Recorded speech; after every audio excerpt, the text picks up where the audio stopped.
My dearest friend, I congratulate you on Mr. De Courcy's arrival, and I advise you by all means to marry him. His father's estate is, we know, considerable, and I believe certainly entailed. Sir Reginald is very infirm, and not likely to stand in your way long.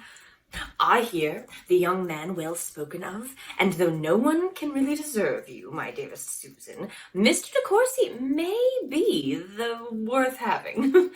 Mainwaring will storm, of course, but you can easily pacify him. Besides, the most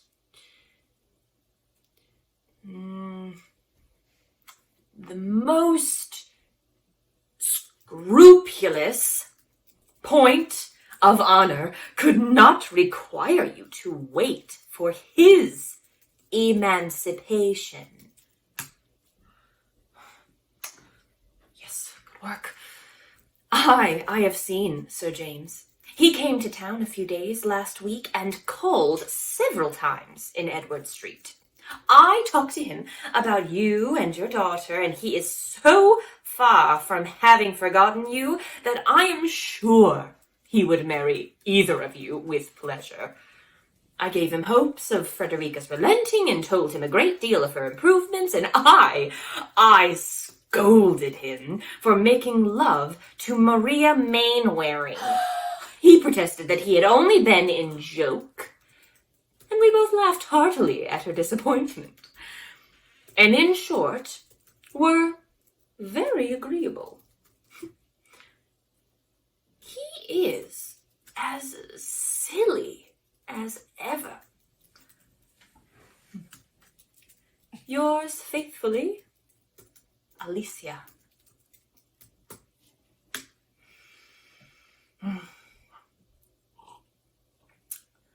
Ah, well done. Well done.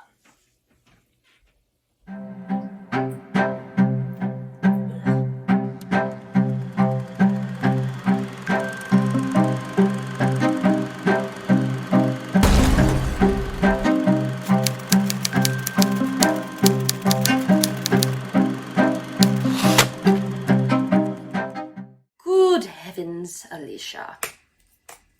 All right. I am much obliged to you, my dear friend, for your advice respecting Mr. De Courcy, which I know was given with the full conviction of its expediency, though I am not quite determined on following it. I cannot easily resolve on anything so serious as marriage, especially as I am not at present in want of money, and perhaps, till the old gentleman's death, be very little benefited by the match. It is true that I am vain enough to believe it is within my reach. I have made him sensible of my power, and can now enjoy the pleasure of triumphing over a mind prepared to dislike me, and prejudiced against all my past actions. His sister, too, is, I hope, convinced how little the ungenerous representations of anyone to the disadvantage of another will avail when opposed by the immediate influence of intellect and manner. I see plainly that she is uneasy at my progress in the good opinion of her brother, and conclude that nothing will be wanting on her part to counteract me. But having once made him doubt the justice of her opinion of me, I think I may defy her. It has been delightful to me to watch his advances towards intimacy, especially to observe his altered manner in consequence of my repressing, by the cool dignity of my deportment, his insolent approach to direct familiarity. My conduct has been equally guarded from the first, and I never behaved less like a coquette in the whole course of my life, though perhaps my desire of dominion was never more decided. I have subdued him entirely by sentiment and serious conversation, and made him, I may venture to say, at least half in love with me, without the semblance of the most commonplace flirtation. Wow! Mrs. Vernon's consciousness of deserving every sort of revenge that it can be in my power to inflict for her ill offences could alone enable her to perceive that I am actuated by any design and behaviour so gentle and unpretending. Let her think and act as she chooses, however. I have never yet found that the advice of a sister could prevent a young man's being in love if he chose. We are advancing now to some kind of confidence, and in short are likely to be engaged in a sort of platonic friendship. On my side, you may be sure of its never being more, for if I were not attached to another person as much as I can be to anyone, I should make a point of not bestowing my affection on a man who had dared to think so meanly of me. Reginald has a good figure and is not unworthy the praise you have given him, but is still greatly inferior to our friend at Langford.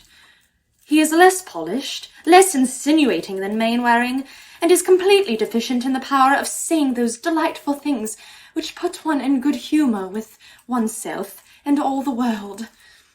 He is quite agreeable enough, however, to afford me amusement, and to make many of those hours pass very pleasantly, which would otherwise be spent endeavouring to overcome my sister-in-law's reserve and listening to the insipid talk of her husband. Okay. Your account of Sir James is most satisfactory, and I mean to give Miss Frederica a hint of my intentions very soon. Yours, etc., Lady Susan.